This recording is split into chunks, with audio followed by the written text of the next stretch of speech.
یہ اس قدیم زمانے میں پنپنے والی ایک ایسی تہذیب کی کہانی ہے جب انسان چھوٹے چھوٹے قبیلوں میں بکھرا ہوا تھا، کہیں شکار کو آسان بنانے کی جستجو، کہیں مٹی کے برتنوں کی ایجاد اور کہیں کھیتی باڑی کے ابتدائی قدم۔ اس دوران ہی زمین کے ایک خطے میں قدرت کا معجزہ ہوا، ایسا معجزہ جس نے تاریخ کا دھارا ہمیشہ کے لیے بدل دیا، یعنی صحرا کے بیچوں بیچ ابھرنے والی وادی نیل۔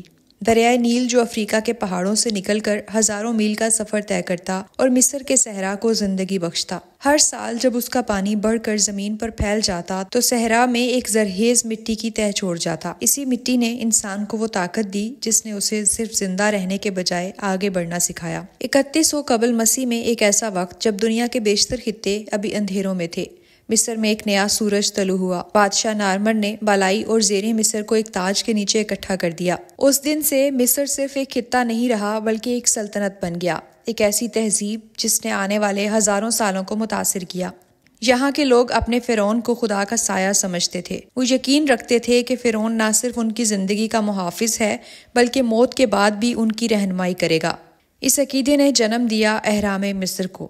گیزا کے اہرام، وہ بلند و بالا پتھروں کے پہاڑ جو آج بھی آسمان کو چیرتے نظر آتے ہیں، گویا انسانیت کی سب سے پہلی بلند پروازی کا اعلان کرتے ہوں۔ لیکن مصر صرف اہرام کی سرزمین نہیں تھا، یہ علم، ہنر اور عقیدے کا گہوارہ تھا۔ یہاں کے معماروں نے ایسے مندر تعمیر کیے جن کی دیواریں دیوی دیوتاؤں کی کہانیوں سے سجی ہیں۔ یہاں کے سائنسدانوں نے فلکیات کا مطالعہ کیا، ستاروں کی حرکت دیکھی اور کیلنڈر بنایا تاکہ کھیتوں کی بوائی اور کٹائی کا درست وقت معلوم ہو سکے۔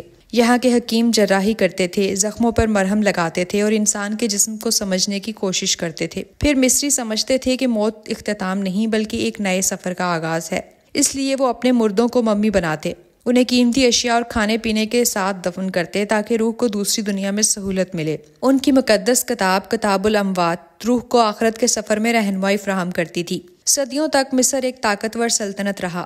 فرعون رامسیس دوم نے جنگوں میں اپنی طاقت منوائی، ملکہ حتشبسوت نے تجارت کو وسعت دی اور دنیا کو دکھایا کہ عورت بھی حکمرانی کر سکتی ہے، اور اخناتون نے ایک نئے خدا آتون کی پرستش متعارف کروائی۔ لیکن وقت ہمیشہ ایک سا نہیں رہتا، سلطنتیں بنتی ہیں اور بکھرتی ہیں۔ مصر پر بیرونی حملے ہوئے، کبھی ہکسوس، کبھی آشوری، اور آخرکار فارسیوں نے اسے اپنی سلطنت میں شامل کر لیا۔